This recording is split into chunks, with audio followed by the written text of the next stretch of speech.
баардыгы мени көрүп акыркы күндөрү туура тамактануу, жакшы кеңештер айтылып, анан ошо ушунча нерсе айтып, үйдүн ичинде мен аялымдын эмгегин дагы айтууну туура чечтим.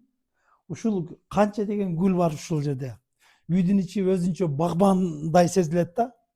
Келген коноктордун баардыгы суктанат, көрөт. Анан аялымдын эмгегине мен ыраазы болушуну бир элге көрсөтүп коеюн деп атам. Ар бир адамдын паспорту бар сыяктуу эле ар бир гүлдүн аты бар. Атын албетте мен азыр силерге айтып бере албайм баардыгын. Бирок аялым ар бирин канча ай, канча жыл, аты кандай баардыгын өзү билет. Мүмкүн бир кызыккандар болсо, гүлгө кызыккандар болсо, керек болсо мен аялым менен байланыштырып коем. Бул гүлдөрдү өзүңүздөр дагы үйүңүздөрдө көбөйткөнгө менин аялым бир топ кеңеш насааттарын айтат. Биз азыркы маселе ошо кызыккандар барбы деген маселе менен сиздерге чыгарып атам.